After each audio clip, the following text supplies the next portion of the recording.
Well, the summer is not nearly over, and if the idea of a holiday has been in the back of your mind for a while, it's time to bring it into the forefront.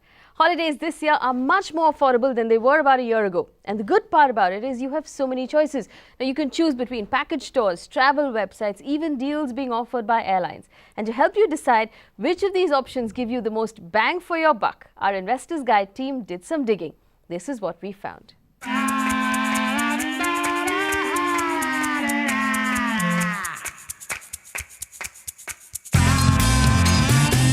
Pictures of your friends lazing on the beach in Goa, the stories about somebody else's romantic getaway in Europe can leave anyone feeling slightly jealous. But we all know going on holiday is not just packing your bags and hopping on a flight. You need a plan. One financial goal can be saving for a holiday. You love traveling, look at the cheapest alternatives, do a good research online, find out the best ways to travel in the least cost, and then you can go on a holiday. Once you've made up your mind about where you want to go, you then need to figure out how you're going to pay for your vacation. Several banks and travel companies offer the opportunity to travel now and pay later, where you can pay your travel bill in EMIs over 2 to 3 years. But the interest rates on these loans are normally very high, between 14 to 25%.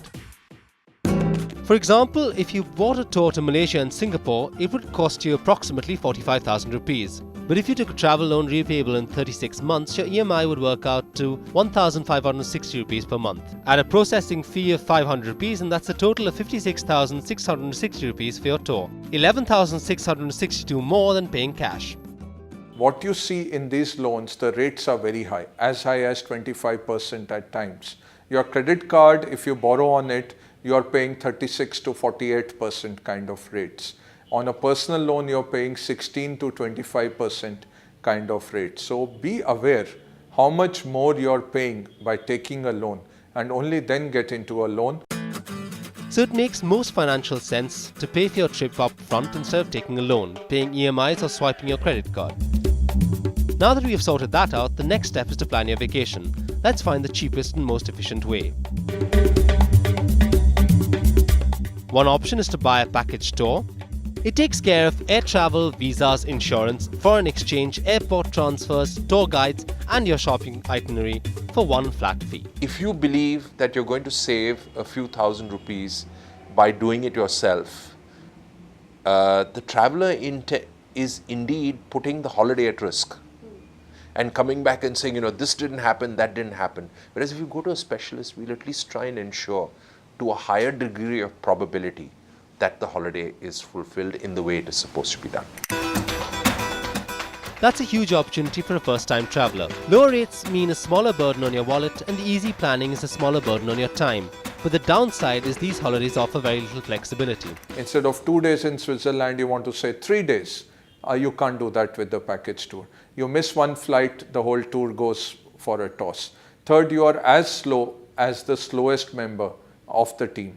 So you have to continuously wait up for the others to catch up. But if you don't want to get tied down to group activities, you can go online and plan your own holiday. Travel websites are trying to grab attention by offering cashback deals on air travel and also facilitate hotel bookings across the world.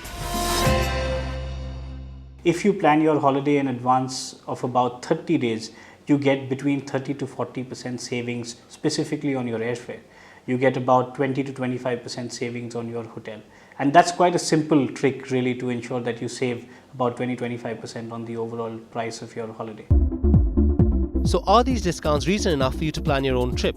Let's bring in the numbers. If you decide to travel to Kerala for 4 days and 3 nights, and you used a package tour, it would cost you 42,000 rupees.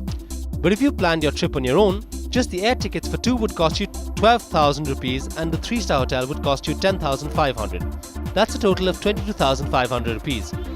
19,400 rupees lower than what the travel company would charge you. If you wanted to travel internationally and you bought a package tour to Singapore for 3 nights and 4 days, it would cost you 44,000 rupees for 2 people, all inclusive of insurance, visas, charges, meals and sightseeing.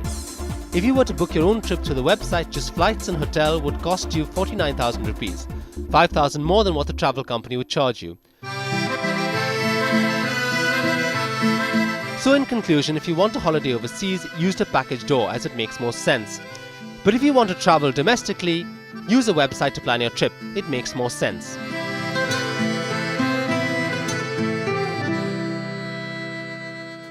So now you know how to plan your vacation. The next step is to figure out what's the best way to pay for your trip. Always make sure you have enough travel insurance even if you're traveling domestically. Make sure you get the best deal on your foreign exchange. Carry an international credit card to use only in case of emergencies.